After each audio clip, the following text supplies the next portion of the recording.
Me rastin e 139 vjetorit të hapjes së mësimtore së parë shqipe, shumë vizitorë, mësues dhe nxënës kanë zhvilluar vizita në ambientet e Muzeut të Shkollës së Parë Shqipe në Korçë. Në një prej dhomave të Muzeut të Arsimit Korçë janë të pasqyruara leje zyrtare e çeljes së mësimtores së parë shqipe. Por në të njëjtën ambient është pasqyruar deftesa e mësimtores së parë shqipe.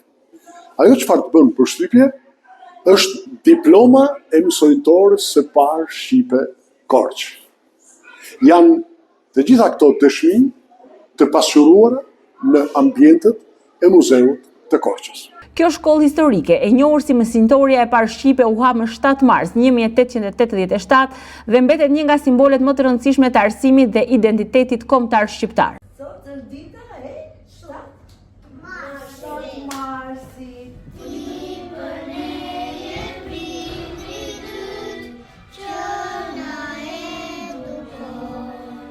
Në këtë ditë të shënuar, grupe nxënësis nga shkollat e Korçës, por dhe mësues e vizitorë të ardhur nga treva të ndryshme shqiptare, kanë vizituar muzeun për t'u njohur nga afër me historinë e arsimit dhe sakrificat e patriotëve që kanë bërë të mundur hapjen e kësaj shkolle. Unë jam nga Prespa, nga fshati Krani i komunës Resis, mësues i gjuhës dhe letërsisë shqipe. Në çdo 7 mars jam aty prezent. Ku ka ditë më të mirë se kjo?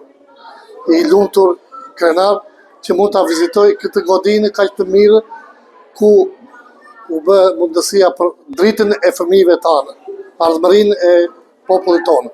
Nuk kemi pasur pengesa të mëdha për ta mësuar gjuhën shqipe.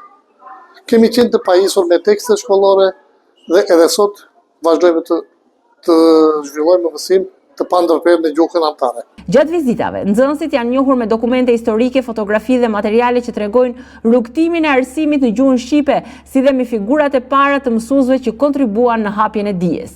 Për shumë prej tyre, kjo vizitë është një moment reflektimi dhe mirënjohje për mësuesit dhe për ata që hodhën themelet e gjuhës shqipe, duke e kthyer 7 marsin, jo vetëm në një festë, por edhe në një ditë kujtese për historinë e arsimit shqiptar.